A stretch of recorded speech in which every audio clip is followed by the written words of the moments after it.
Hello everyone, how are you? I hope you all are fine and healthy. Dear students, in today's video we are going to discuss class 10th.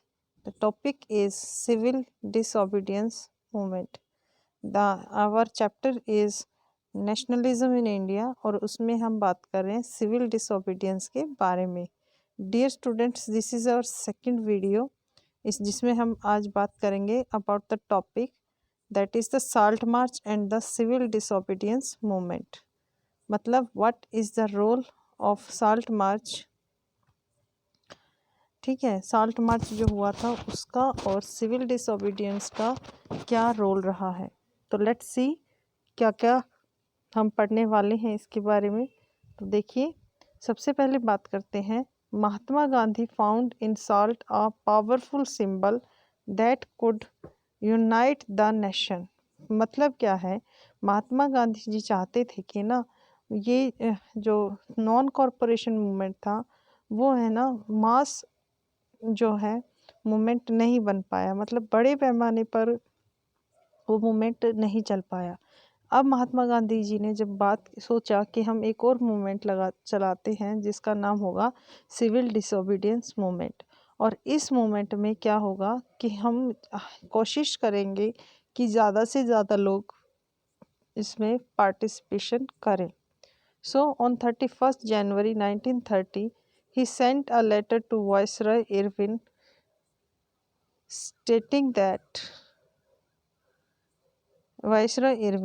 stating 11 demands. Some of these were of general interest, others were specific demands of different classes from industrialists to peasants. मतलब क्या करा, अब की बार महात्मा गांधी ने जैसे एक अच्छा structure design किया डिमांड्स का, जिसमें उन्होंने सारे लोगों को शामिल किया. 11 डिमांड्स. वाइसराय होता था उस टाइम पर बेटा, तो इरविन वाइसराय था, उसके सामने अपनी 11 डिमांड रखी. ठीक है, जैसे जनरल इंटरेस्ट मतलब कॉमन लोगों के लिए, कॉमन सबके लिए क्या है, जो ऐसे प्रॉब्लम्स थी उनका सॉल्यूशन चाहते थे, जो जनरली प्रॉब्लम्स थी उनका. उसके बाद कुछ स्पेसिफिक डिमांड्स उन्होंने रखी जो डिफरेंट क्लासेस की थी. ओके, महात्मा गांधी चाहते थे कि यहाँ पे ना इस मूवमेंट में ऑल क्लासेस के पर्सन्स क्या करें, पार्टिसिपेट करें. तो इसीलिए उनके लिए उनकी डिमांडें भी रखी गई, इंडस्ट्रियलिस्ट की डिमांडें भी रखी गई और पीजेंट्स की डिमांड भी रखी गई. मतलब सबका इंक्लूड करके 11 डिमांड्स रखी गई in front of Irwin. The idea was to make the demand wide ranging so that all the classes within India society could identify with them and everyone could be brought together in a united campaign. देखिए क्या था, अब क्योंकि हमने क्या किया था, महात्मा गांधी जी ने अनाउंस किया लोगों को, जैसे बहुत सारे लोग होंगे तो उन्होंने लोगों को बताया, जैसे ये group of peoples are there, तो उन्होंने बताया कि मैंने आपकी ये डिमांड है, तो मैंने इस डिमांड से अपना जो है फॉर्मेट बनाया है, स्ट्रक्चर बनाया डिमांड्स का. आप लोगों के लिए ये डिमांड रखी, आप लोगों के लिए ये डिमांड रखी. तो इस टाइप से डिमांड्स है महात्मा गांधी जी ने रखी. अब क्योंकि महात्मा गांधी जी को पता था कि हाँ ये जो ब्रिटिशर्स है वो बच्चों सारे डिमांड मानने वाले नहीं थे. ठीक है, फॉर एग्ज़ाम्पल हम एग्ज़ाम्पल लेते हैं कि मान लो किसी फैमिली में जो फादर हैं वो बाहर जा रहे हैं. ठीक है, तो क्या होता है ना, तो डिमांड्स आती हैं. मान लो 2 बच्चे हैं, वाइफ है, फादर है, मदर है, जॉइंट फैमिली लगा लो, तो अलग अलग लोगों की अलग अलग डिमांड आती हैं. अब सबकी डिमांड पूरी नहीं की जा सकती, ये उन्हें भी पता था. ठीक है ना, ये इट इज़ नॉट पॉसिबल कि सारी डिमांड्स को पूरा किया जाए. तो महात्मा गांधी जी चाहते थे कि क्यों ना हम सबकी डिमांड्स को रखें. अब क्योंकि जिसकी डिमांड पूरी नहीं होगी वो क्या होगा, वो नाराज़ हो जाएगा. किसके प्रति नाराज़ होगा, जो हमें हमारी डिमांड्स को पूरी नहीं कर रहा. ठीक है, तो इस तरह से सबसे पहला जो मेन मोटिव था वो लोगों की डिमांडों को सुनना, लोगों की डिमांड्स को लिखना, अपने जो है अपने डिमांड स्ट्रक्चर में डालना. इससे लोग क्या हो गए, महात्मा गांधी जी की मतलब हितैषी अपना समझने लग गए. ये उनकी गुड पॉलिसी थी. ठीक है, अब क्या है, जैसे ही उन्होंने इरविन के सामने क्या किया, डिमांड्स रखी। The idea was to make the demand wide ranging so that all the classes within Indian society could identify with them and everyone could be brought together in a united campaign। ठीक है, सारे एक साथ आ गए। The most staggering of all was the demand of abolish the salt tax।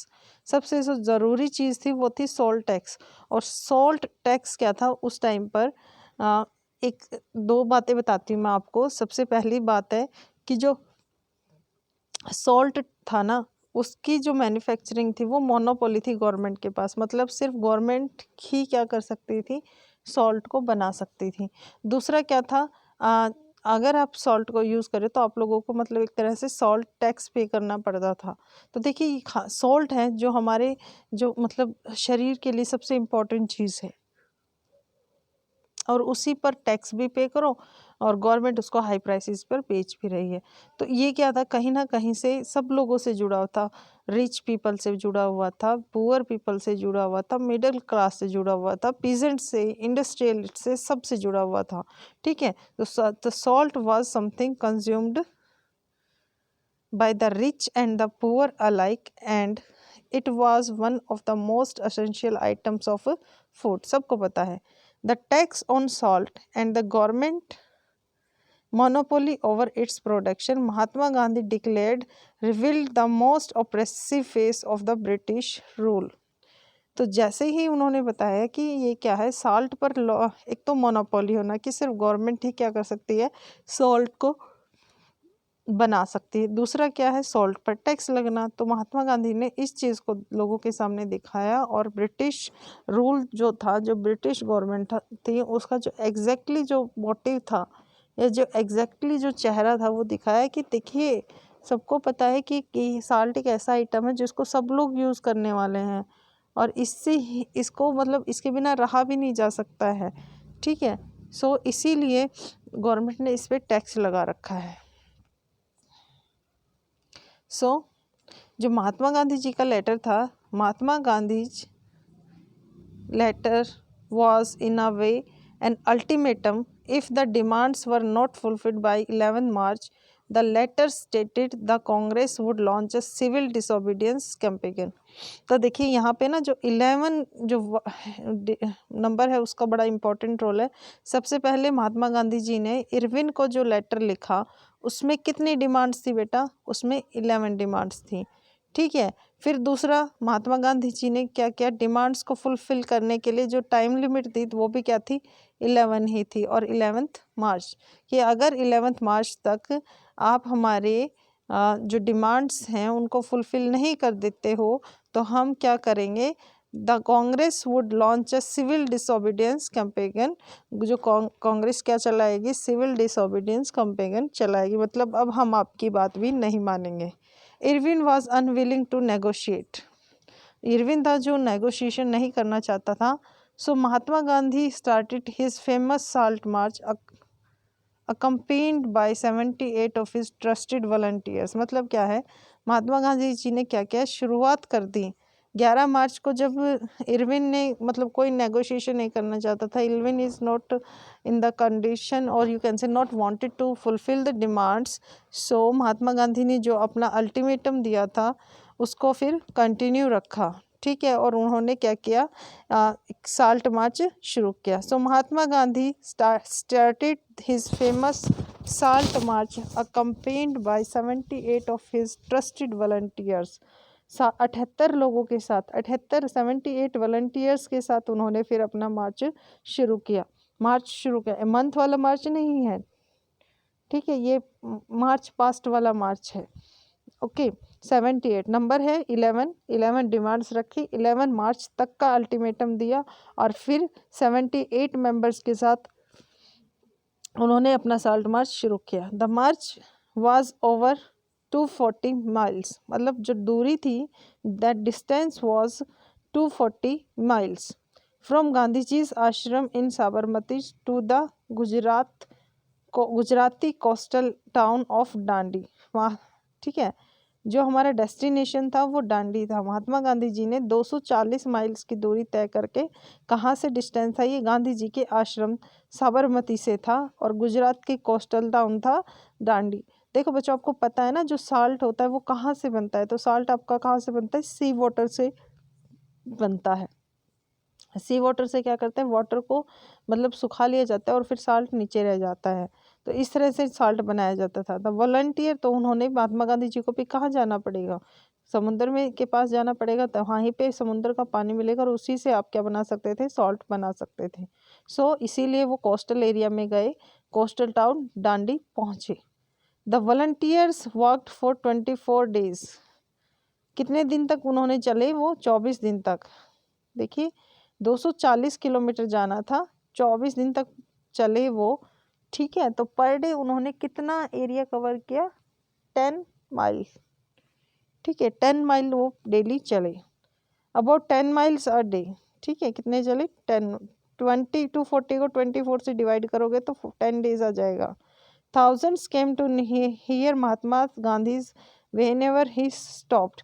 मतलब क्या है, जैसे जैसे मतलब वो जा रहे थे, चल रहे थे, तो वहाँ पे क्या हुआ होगा बच्चों, तो जैसे मतलब क्या हुआ, उनको डिस्टेंस, पूरा डिस्टेंस मान लीजिए ये 240 वाला था, ये 240 माइल्स करना था, तो उन्होंने डिसाइड किया कि वो डेली क्या करेंगे, 10 मील्स डिसाइड करेंगे। तो यानी कि उन्होंने 24 दिन कहीं ना कहीं पर रास्ते में वो रुके होंगे, हर डे, पर डे वो 10 माइल चल रहे हैं, ठीक है। तो पर डे वो 10 माइल चल रहे हैं, तो यानी कि उन्होंने 24 जगह पर कहीं पर अपने जैसे स्टॉपेज बनाया होगा।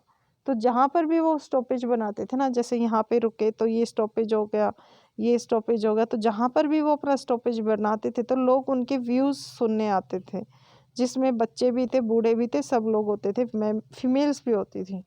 Thousands came to hear Mahatma Gandhi whenever he stopped, and he told them what he meant by Swaraj and urged them to peacefully defy the Britishers। मतलब क्या है, तो लोगों ने को गांधी जी ने समझाया कि स्वराज वास्तव में है क्या, क्योंकि हमने पढ़ा था कि स्वराज का मीनिंग सब लोगों ने अलग अलग लिया। पीजेंट ने स्वराज का मतलब टैक्स फ्री लगाया, rent free, revenue free land, ठीक है। जो ब्रिटिश सॉरी जो बिजनेसमैन थे उन्होंने जो स्वराज का मतलब लगाया कि जो प्राइसेस ऑफ गुड्स हैं वो हाई हो जाएंगी, इस टाइप से सब ने अलग अलग लगाया। तो महात्मा गांधी जी क्या कर रहे थे, अब लोगों को मोटिवेट कर रहे थे, उन्हें जोड़ रहे थे अपने मूवमेंट से। तो उन्होंने बताया कि सबसे पहले स्वराज वास्तव में है क्या, स्वराज का मतलब है टोटल इंडिपेंडेंस। अब हमें टुकड़ों में इंडिपेंडेंस नहीं चाहिए, अब हमें टोटल इंडिपेंडेंस चाहिए, हमें पूरी आज़ादी चाहिए, ठीक है। दूसरा बात उन्होंने बताया कि क्योंकि हम जो है, हमें हमारे जो दो प्रिंसिपल हैं, ट्रूथ एंड नॉन वायलेंस, हमें दोनों के ऊपर हमें काम करना होगा, क्योंकि हमारा जो नॉन वायलेंस वाला सिस्टम है, क्योंकि हमने जो नॉन कॉरपोरेशन मूवमेंट चलाया था उसमें बिकॉज ऑफ वायलेंस हमने उसको वापस लिया था। तो अब हम लोगों से अर्ज कर रहे हैं कि आप क्या करें, नॉन वायलेंट रहे, कोई वायलेशन नहीं होनी चाहिए। Okay, on 6 April he reached Dandi, वो 6 अप्रैल को दांडी पहुँचे, and ceremonially violated the tax the law manufacturing salt by boiling sea water. उन्होंने क्या किया, सी वाटर को बॉयल किया। बॉयल करने से क्या होता है बेटा, पानी उड़ जाता है और नीचे क्या रह जाता है, नमक रह जाता है, ठीक है। तो उन्होंने क्या किया, अब जो सॉल्ट लॉ था उसको ब्रेक डाउन कर दिया। मतलब क्या था, गवर्नमेंट क्या चाहती थी, गवर्नमेंट का ऑर्डर था कि आप क्या नहीं बनाएंगे, आप नमक नहीं बना सकते हैं, लेकिन हमने तो क्या किया, डिसओबे करना है, सिविल डिसओबीडियंट। आप एप्लीकेशन लिखते हो ना, ओबीडियंट, योर्स ओबीडियंट, ठीक है। तो हम ओबीडियंट नहीं हैं, हम आपके जो भी ऑर्डर्स हैं उनको डिसओबे करेंगे, ठीक है। इसीलिए ये जो मार्च है वो हमारा बड़ा सिविल डिसओबीडियंस मूवमेंट का एक हिस्सा बोला गया। आगे देखिए, सो इट बिकेम द सबसे बड़ा, क्योंकि हमने ना एक तरह से अनाउंसमेंट कर दी थी कि we are not ready to obey your orders, we are not obey your laws, ठीक है। How was this movement different from the non corporation movement. अब बात करते हैं कि जो नॉन कॉरपोरेशन मूवमेंट था, वैसे तो पार्टिसिपेशन लोगों का वहाँ पर भी ज़्यादा था, लेकिन ये जो हमारा CDM है, सिविल डिसोबीडियंस मूवमेंट, वो NCM नॉन कॉरपोरेशन मूवमेंट से डिफरेंट कैसे था। Let's see. People were not asked और not only to refuse cooperation with the British as they had done in 1921 to 22। Mahatma Gandhi ji ने अब लोगों को बिल्कुल नहीं कहा कि आप कोऑपरेट मत कीजिए, ठीक है, क्योंकि हमने देखा था, हमने उसके रिजल्ट्स देखे थे क्या कि इकोनॉमी में डाउन आ गया था, जो लोग हैं गरीब थे वो और ज़्यादा परेशान हो गए थे क्योंकि जॉब चली गई थी उनकी, ठीक है, तो ऐसा कुछ नहीं हुआ। But also to break colonial laws, ठीक है। तो सबसे पहला जो डिफरेंस है, नॉन कॉरपोरेशन में हमने क्या किया, जो कॉपरेट करना बंद कर दिया, लेकिन अब क्या है, अब हम क्या है, जो लॉज थे ना, कॉलोनियल गवर्नमेंट ने जो लॉ बनाए थे उन लॉ को ब्रेक डाउन करेंगे। 1000 in different parts of the country tried to break the salt law, manufactured salt and demonstrated in front of government salt factories. मतलब लोगों ने क्या किया, बहुत सारी जगह पर जो गवर्नमेंट मैन्युफैक्चरिंग थी, जो फैक्ट्री थी, उनके सामने क्या किया, उनके सामने डेमोन्स्ट्रेशन किया और अपना जैसे अपना जो सॉल्ट बनाया, सॉल्ट लॉ को एक तरह से ब्रेक किया कई जगह पर। एज द मोमेंट स्प्रेड, जैसे जैसे मोमेंट फैलता गया, फॉरेन क्लॉथ वाज बायकॉटेड, ऑटोमेटिकली लोगों ने शुरू कर दिया क्या कि हम विदेशी कपड़े नहीं पहनेंगे, हम जो है लिक्कर शॉप्स हैं उनको बंद कर देंगे। पीजेंट रिफ्यूज्ड टू पे रिवेन्यूज़, जो पीजेंट्स थे उन्होंने क्या किया, उन्होंने मना किया कि हम कोई रिवेन्यू नहीं देंगे, ठीक है। चौकीदार टैक्सेस, हम कोई चौकीदारी टैक्स नहीं देंगे। विलेज ऑफिशियल रिजाइन, जो विलेजेस के जो ऑफिसर्स थे उन्होंने क्या किया, रिज़ाइन देना शुरू किया। And in many places forest peoples violated forest law.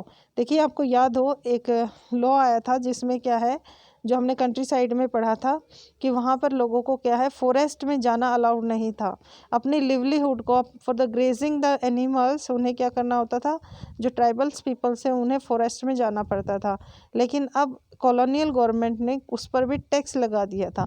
तो क्या हुआ, जो पीजेंट्स थे या यू कैन से जो ट्राइबल पीपल्स थे, उन्होंने भी जो लॉ को ब्रेकआउट किया, उनको वायलेट करना शुरू किया, और जो रिजर्व्स एरियाज थे ना, वहाँ पर जाकर वो लकड़ियाँ भी लाने लग गए और ग्रेजिंग का काम भी करवाने लगे। मतलब अपने कैटल्स को grazing, for the purpose of grazing, वो उन फॉरेस्ट में ले जाने लग गए। तो मेन मोटिव क्या है कि हमें जिस चीज़ के लिए मना किया जाएगा हम वो तो करेंगे ही करेंगे, ठीक है। ये था सिविल डिसओबीडियंस मूवमेंट। बस आपको क्या है, वायलेट नहीं होना है, नॉन वायलेशन का प्रिंसिपल आपको फॉलो करना है according to Mahatma Gandhi.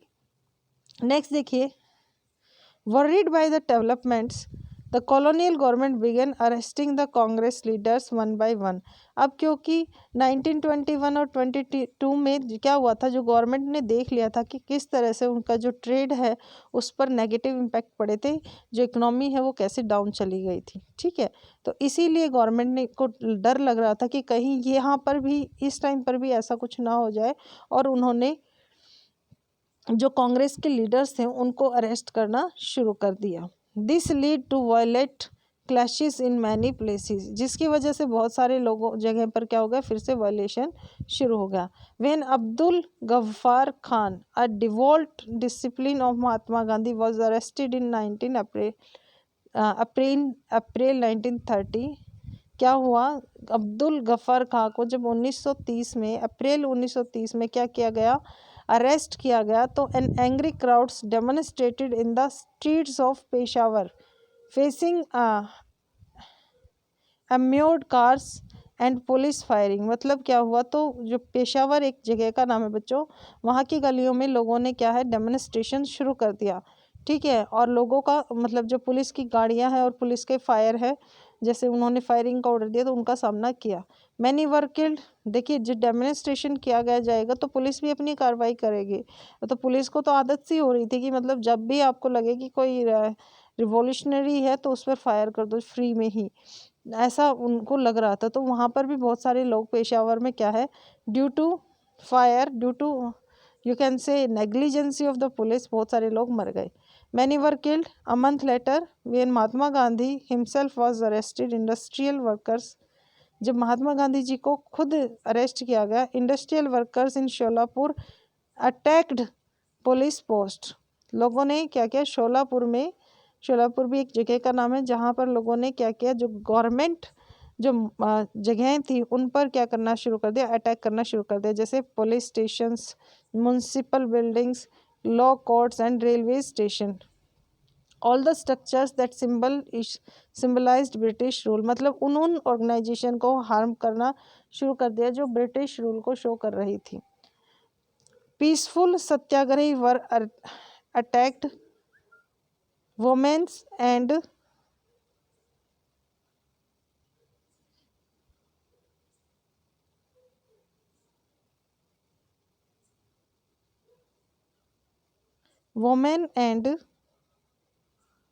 Garhis were attacked, women and children were beaten and about 1 lakh people were arrested। मतलब इतना बुरा हाल हो गया कि जो पुलिस है वो लोगों को, औरतों को, बच्चों को पीटने लग गई और उन्हें जेलों में भरना शुरू किया। मतलब इतनी बुरी हालत थी कि 1 लाख से ज़्यादा लोग क्या हो गए, अरेस्ट हो गए। In such a situation Mahatma Gandhi once again decide to call off the movement and entered into a pact with Irwin on 5 March 1931।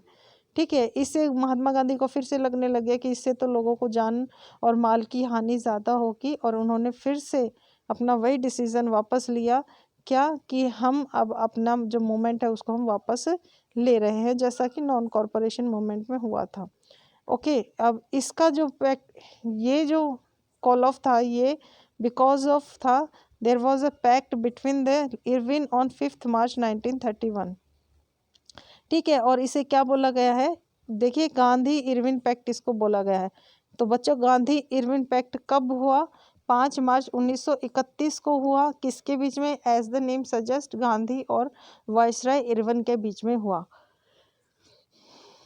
Gandhi ji consented to participate in a round table conference. इसमें इस पैक्ट में क्या था कि गांधी जी को क्या है, जो राउंड टेबल कॉन्फ्रेंस थी ठीक है, उसमें क्या करना पड़ेगा, पार्टिसिपेट करना पड़ेगा, जो लंदन में होने जा रही थी। ठीक है, and the government agreed to release the political prisoners in December 1931। और क्या डिसीजन हुआ, मतलब गांधी जी को तो लंदन में होने वाली राउंड टेबल कॉन्फ्रेंस में पार्टिसिपेशन करना था, और पॉलिटिकल लीडर्स को क्या किया गया, दिसंबर में छोड़ा गया। In December 1931 Gandhi ji went to London for the conference, और ऐसे you can say according to the agreement Gandhi ji को क्या क्या लंदन जाना पड़ा। But the negotiations broken down and he return disappointed. अब महात्मा गांधी जी तो कहाँ चले गए, लंदन चले गए। लंदन में जाके क्या किया, लंदन में क्या करना था भाई, वही नेगोशिएशंस होनी थी, लेकिन ऐसा कुछ उन्हें पॉजिटिव रिजल्ट्स दिखाई नहीं दिया। और वो जब इंडिया में आए, he discovered that the government had begun a new cycle of repression. उन्होंने देखा कि जो गवर्नमेंट की ने क्या किया, महात्मा गांधी जी को तो लंदन भेज दिया और यहाँ पर लोगों को दबाने के लिए नया कोई चैनल शुरू किया। Ghaffar Khan and Jawaharlal Nehru were both in jail. जो हमारे इम्पोर्टेंट कांग्रेस के लीडर थे वो दोनों ही जेल में थे। The Congress had been declared illegal and a series of measures had been imposed to prevent meetings, demonstration and boycotts. Gandhi ji द्वारा, मतलब जो है कांग्रेस था उसको क्या है, इलीगल, जो कांग्रेस संगठन था उसको इलीगल बनाया गया, बता दिया गया। ठीक है, और क्या किया गया, और ज़्यादा जो है हार्डनेस लाई गई बिहेवियर में। अब कोई भी फ्रीली कोई मीटिंग नहीं कर सकता था। ठीक है, कोई मतलब डेमोन्स्ट्रेशन नहीं कर सकता था, कोई बायकॉट नहीं कर सकता। With great apprehension Mahatma Gandhi relaunch the civil disobedience movement है। जब महात्मा गांधी जी ने आके देखा कि अरे ये तो बहुत ही खतरनाक स्थिति है, इससे तो हम मतलब ये तो पहले से भी बुरी स्थिति हो गई है, तो महात्मा गांधी जी ने दोबारा से क्या किया, अपना सिविल डिसओबीडियंट मूवमेंट रिलॉन्च करने का सोचा। For over a year the movement continued but by 1930 it lost its momentum. क्या है ना बेटा, लंबे समय तक अगर कोई चीज़ चलती है तो जो उस प्रोसेस में जो इन्वॉल्व होते हैं ना लोग, वो क्या होते हैं, अपने आप ही पीछे हटने लग जाते हैं। तो ऐसा ही हुआ, ठीक है, लोगों के अंदर जो एक्साइटमेंट थी वो ख़त्म हो गई थी। और 1930 में जो ये हमारा मूवमेंट था, इट लॉस्ट, इसने अपना जो मोमेंटम है उसको खो दिया। ठीक है, ये था हमारा आज का टॉपिक। तो प्यारे बच्चों, आई होप आपको समझ में आया होगा। रिवाइज कर लेते हैं, हमने क्या पढ़ा है। हमने सॉल्ट लॉ के बारे में पढ़ा है। जो इम्पोर्टेंट चीज़ें वो लिख देती हूँ मैं। सबसे पहले सॉल्ट लॉ में आपको बताना है कि ये कौन सी जगह के बीच हुआ, मतलब जो सॉल्ट लॉ था उसमें कौन सी ऐसी दो प्लेसेस थे जिसका डिस्टेंस कवर किया गया बाय महात्मा गांधी। तो पहला जो स्टार्टिंग थी वो थी साबरमती आश्रम। महात्मा गांधी जी का साबरमती आश्रम से शुरू होना था ये मूवमेंट, साल्ट मूवमेंट, और ख़त्म होना था दांडी में। ठीक है, कोस्टल टाउन था दांडी, वहाँ तक। ओके, डिस्टेंस कितना था, ये था बच्चों 240 माइल, 240 मील्स का ये हमारा क्या था, डिस्टेंस था। और ये कितने दिन में पूरा हुआ बेटा, ये 24 डेज में पूरा हुआ। और 10 माइल पर डे महात्मा गांधी जी ने उसको उस डिस्टेंस को कवर किया 10 डेज में। ओके, पूछा जा सकता है कितने वॉलंटियर थे, तो 74 वॉलंटियर्स थे। मतलब यहाँ पे क्या वुमेंस ने भी पार्टिसिपेशन किया, तो ऐसा मतलब इस मोमेंट में वुमेंस ने भी बढ़ चढ़कर हिस्सा लिया। ओके, कैसे कैसे उन्होंने कौन सा लॉ ब्रेकआउट किया, उन्होंने सॉल्ट लॉ को ब्रेकआउट किया। ठीक है, कैसे बनाया उन्होंने नमक, तो उन्होंने वाटर को बॉयल करके नमक बनाया। ये सारी छोटी छोटी चीज़ें। अच्छा, कौन से वायसराय को लेटर लिखा उन्होंने, तो वायसराय था इरविन। कितनी डिमांड्स थी, 11 डिमांड्स थी। डिमांड्स कैसी थी, डिमांड ऐसी थी जिसमें इंडिया के सारे लोगों को की जो डिमांड्स, कॉमन डिमांड्स थी, उनको रखा गया। ठीक है, ओके। और गांधी इरविन जो पैक्ट है वो कब हुआ, तो वो आपका कब हुआ, मार्च में हुआ 1934 में। तो ये सारी जो छोटी छोटी चीज़ें मैं क्यों बता रही हूँ, क्योंकि बेटा आपके ना 40 क्वेश्चंस आते हैं 1 मार्क्स के, जैसे अभी हुआ था हमारा जो सैम्पलिंग हुई थी। बाकी वैसे आपके मान लो 20 क्वेश्चन तो आने ही आने 1 मार्क्स के। तो उनकी प्रिपरेशन आपसे आप क्या करेंगे, अच्छे से कर सकते हैं।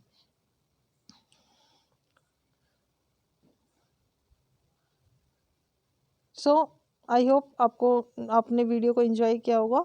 ठीक है, आपको पढ़ना है, क्या करना है, वीडियो देखनी है, वीडियो देखकर आपको रीड आउट करना है चैप्टर को, और क्या करना है, अपने खुद के नोट्स बनाने। ठीक है बच्चों, तो thank you and have a nice day, take care, bye.